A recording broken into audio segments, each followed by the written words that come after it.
Hello friends, this is Poonam and welcome to Savera study points. तो friends, आज हम discuss करेंगे गेस्टाल्ट वाद। तो चलिए फ्रेंड्स, शुरू करते हैं। उससे पहले यदि आप चैनल पर नए हैं तो चैनल को सब्सक्राइब कर लें, साथ ही बेल आइकन भी प्रेस कर लें ताकि आने वाली सभी वीडियो की नोटिफिकेशन आप लोगों को मिलती रहे। तो चलिए फ्रेंड्स, समझते हैं गेस्टाल्ट वाद को। गेस्टाल्ट वाद जर्मन भाषा का एक शब्द है और जिसका अर्थ होता है पूर्ण आकृति या संपूर्णाकार।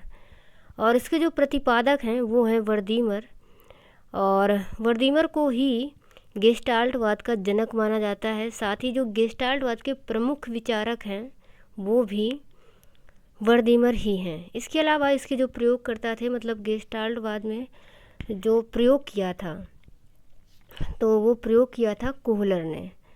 तो यहाँ पर कंफ्यूज नहीं होना है, जो प्रतिपादक हैं वो वर्दीमर हैं और जो प्रयोग करता है वो है कोहलर।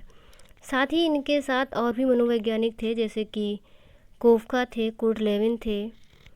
तो ये इनके सहयोगी भी थे, तो उनको भी आपको याद रखना है। लेकिन यहाँ पर प्रयोगकर्ता और जनक को अच्छे से याद रखना है कि जो जनक हैं वो वर्दीमर हैं और जो प्रयोग करता है वो है कोहलर।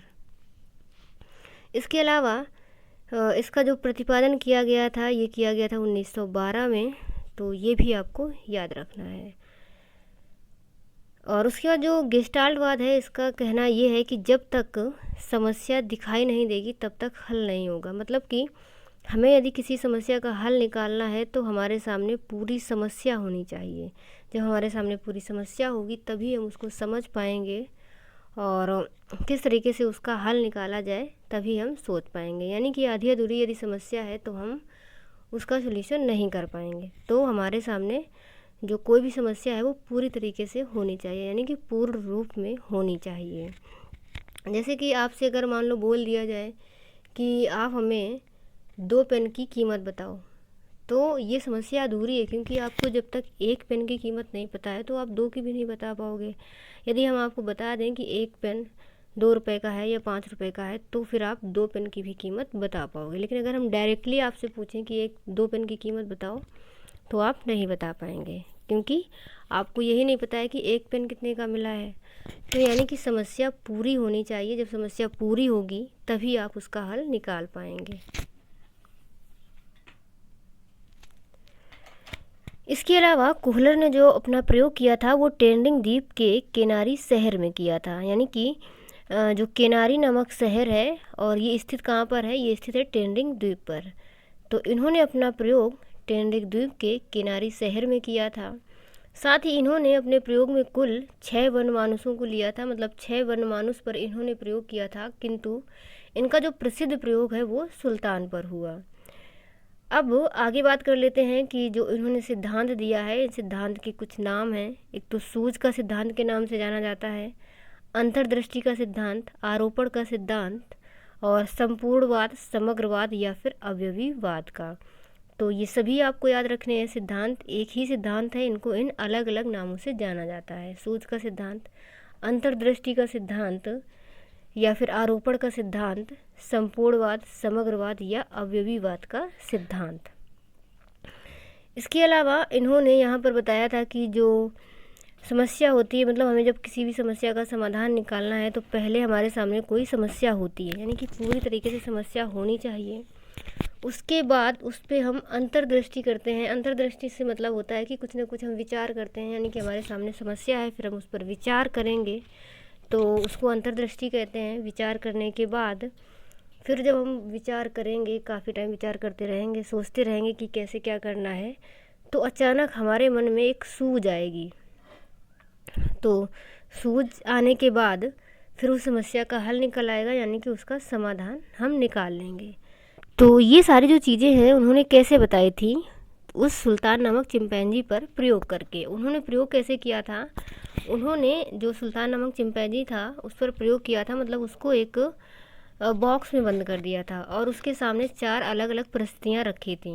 पहली परिस्थिति उन्होंने कौन सी रखी थी, तो पहली परिस्थिति में उन्होंने उसको जब एक पिंजड़े में बंद किया तो उसकी छत पर एक केला टांग दिया था और पिंजड़े में एक बड़ा बक्सा रख दिया था। मतलब पिंजड़े के अंदर पहले सुल्तान को बंद किया और ऊपर एक केला टांग दिया और उसी पिंजड़े के अंदर एक बक्सा भी रख दिया था।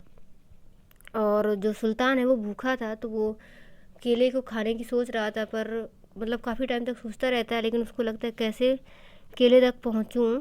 तो ऐसे सोचते सोचते उसके माइंड में अचानक एक सूझ आती है। सूझ क्या आती है कि वो जो बॉक्स रखा था उसको वह खिसका करके केले के सामने रख लेता है और उस पर चढ़ करके केले को वह प्राप्त कर लेता है। तो इस तरीके से उसने केले को खा लिया। फिर उसने दूसरी कंडीशन क्या रखी थी कि दूसरी कंडीशन ऐसी थी कि इस बार भी पिंजड़े के छत पर केले को टांगा था, किंतु इस बार पिंजड़े में 3 छोटे छोटे बॉक्स रखे थे। उस बार एक बड़ा बॉक्स रखा था पहली बार, दूसरी बार उसने 3 छोटे छोटे बॉक्स रखे। तो फिर से सुल्तान काफ़ी सोच विचार करता रहता है, क्योंकि उसको फिर से मतलब जब भूख लगी थी दूसरी बार में, तो वह सोचता रहता है कि केले को कैसे पाऊँ। तो फिर अचानक से उसके माइंड में एक सूझ आती है और वह एक के ऊपर एक बक्सा रख करके केले को प्राप्त कर लेता है। फिर इसके बाद ये दोनों कंडीशन के बाद तीसरी जो कंडीशन थी वो ऐसी रखी थी कि सुल्तान को पिंजड़े में बंद रखा था, लेकिन केले को बाहर रखा था। और केले को बाहर रखने के बाद जो पिंजड़ा था उसके अंदर एक छड़ी रख देता है। तो इस बार सुल्तान क्या करता है, अपनी सूझ से उस छड़ी से केले को पा लेता है। और खा लेने के बाद फिर जो चौथी कंडीशन थी, तो इस कंडीशन में भी वैसे ही करता है कि पिंजड़े के बाहर केले को रखता है और पिंजड़े के अंदर इस बार उसने 2 छड़ी रखी थी। मतलब उस बार एक ही छड़ी थी बड़ी छड़ी, इस बार उसने 2 छड़ी रखी। तो सुल्तान काफ़ी टाइम तक विचार करने के बाद उसके माइंड में फिर से एक सूझ आती है और वह उन दोनों छड़ियों को जोड़ करके केले को प्राप्त कर लेता है। तो इस तरीके से कोहलर ने बताया था कि जब हमारे सामने कोई समस्या आती है तो उस पर हम अंतर्दृष्टि करते हैं, फिर अचानक हमारे माइंड में एक सूझ आती है तो हम अपनी समस्या का समाधान कर लेते हैं। अब आगे बात कर लेते हैं। तो आगे कोहलर के अनुसार अधिगम एक संज्ञानात्मक प्रक्रिया है जिसमें अधिगमी प्रयास के साथ तत्पर और कई विकल्पों पर विचार करने के बाद अचानक हल ढूंढ लेता है। यानी कि जो अधिगम होता है वो एक संज्ञानात्मक प्रक्रिया है। तो जब हमारे सामने कोई समस्या होती है तो हम कई सारे प्रयास करते हैं और तत्पर भी रहते हैं। यानी कि जब हम किसी भी समस्या को हल करने के लिए तत्पर हैं, विचार कर रहे हैं, उस पर कई विकल्पों पर विचार करने के बाद अचानक हल ढूंढ लेता है, यानी कि अचानक हमें हल मिलता है। उसके बाद अंतर्दृष्टि की व्याख्या कोहलर ने अपनी पुस्तक गेस्टाल्ट साइकोलॉजी में की है। तो इनकी इस पुस्तक का नाम भी याद रखना है कि इन्होंने जो अपने सिद्धांत की व्याख्या की है वो कौन सी बुक है, तो वो है गेस्टाल्ट साइकोलॉजी। इसके अलावा गेस्टाल्टवादियों के अनुसार अंतर्दृष्टि का सिद्धांत 5 संप्रत्तियों के आधार पर कार्य करता है, जो इस प्रकार है। एक तो लक्ष्य, बाधा, और उसके बाद तनाव, संगठन और पुनरुत्थान। तो इसको समझ लेते हैं। लक्ष्य से मतलब है कि पहले हमारे सामने कोई लक्ष्य होगा, जैसे कि कोई समस्या है तो उसको समाधान करने का लक्ष्य है। और लक्ष्य के बाद जब हमें समाधान करना है तो हमारे सामने कई सारी बाधाएं भी आती हैं कि किस तरीके से कैसे करना है। और उन बाधाओं के बाद जब बाधाएं आएंगी तो हम तनाव में भी हो जाएंगे। तनाव में होने के बाद तनाव आता है, लेकिन उसके बाद फिर भी हम अपने आप को संगठित कर लेते हैं। और पुनरुत्थान से मतलब है कि हम फिर से उस कार्य को करने में लग जाते हैं। तो ये 5 संप्रत्यय बताए हैं गेस्टाल्टवादियों ने, इनको आप लोगों को याद रखना है। इसके अलावा इसकी जो कुछ विशेषताएं हैं, विशेषताओं की बात कर लेते हैं। तो विशेषताओं में गेस्टाल्टवादियों का कहना है कि जो सीखने की प्रक्रिया है वो संज्ञानात्मक होती है।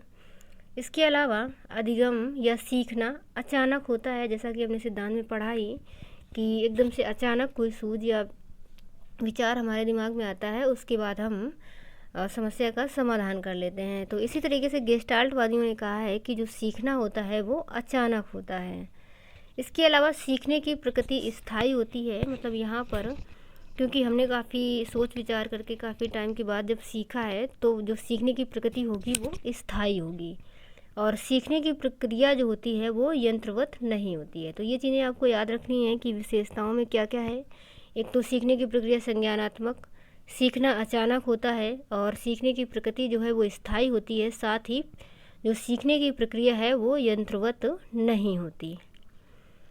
इसके अलावा जो गेस्टाल्टवादियों का ये सिद्धांत है, इससे एक शिक्षण सूत्र का जन्म होता है। वो शिक्षण सूत्र कौन सा है? पूर्ण से अंश की ओर, क्योंकि यहाँ पर इन्होंने समग्रवाद की बात की है, संपूर्णवाद की बात की है, यानी कि पूरी समस्या ही होनी चाहिए। जब पूरी समस्या हमें सामने आती है उसके बाद हम अंशों की तरफ जाते हैं। तो एक शिक्षण सूत्र पूर्ण से अंश की ओर होना चाहिए, मतलब इससे जन्म होता है पूर्ण से अंश की ओर।